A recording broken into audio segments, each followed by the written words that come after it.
Swami ji, Israel और Iran के बीच युद्ध छिड़ा है, आपकी तरफ से क्या संदेश देना चाहेंगे? बात यह है कि युद्ध तो हर समय होता ही रहता है। कभी जो है अस्त्र शस्त्र होता है, कभी शक्ति संतुलन के नाम पर होता है। हर देश एक दूसरे के विरुद्ध योजना बनाता ही रहता है, काम करता ही रहता है। लेकिन कहीं युद्ध हो रहा है, इतने मात्र से हम लोग अपने धर्म की रक्षा की बात ही छोड़ दें। इसलिए हम छूट दे दें कि युद्ध छुड़ा है, इसलिए गाय को काट करके खाओ और बेचो, अंग्रेजों को तृप्त करो, अपनी गौ माता को काट काट करके उनके सामने परोसो। इसी के लिए हमारे पूर्वजों ने स्वतंत्रता संग्राम में भाग लिया था कि अंग्रेजों को भगाओ, ताकि जब वो भाग जाए तो हम गाय काट काट करके उनको भेजें कि लो भैया खा लो और आशीर्वाद दो। ये कितनी घृणित बात है। वहाँ पे भी लाखों भारतीय रह रहे हैं। बात यह है कि लाखों भारतीय रह रहे हैं, भारत सरकार उनको बचाए।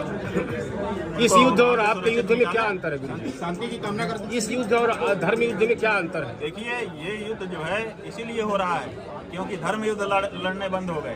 धर्म युद्ध जब लड़ा जाएगा तो लोगों के हृदय में धर्म की प्रतिष्ठा होगी, धर्म के नाम पर जो पाखंड हो रहा है वो समाप्त होगा, तब कहीं युद्ध नहीं होगा।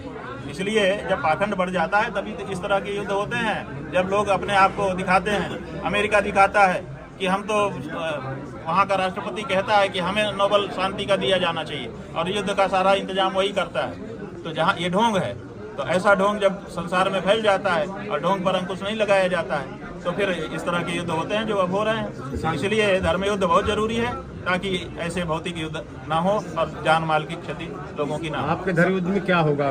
हमारे धर्म युग में ये स्पष्टता होगी, जो पाखंड है वो परास्त होगा और जो सत्य धर्म है वो निकल करके सामने आएगा और उसकी प्रतिष्ठा होगी। गुरु जी, शांति की कामना करते हैं जिस तरह से युद्ध छिड़ा है वर्ल्ड वार के? बात यह है कि हम तो शांति की कामना नहीं करते हैं। हम कहते हैं कि जो गर्मी है निकल जाए ताकि अपने आप शांत हो जाए, इसलिए हो जाने दो। हाँ, ठीक।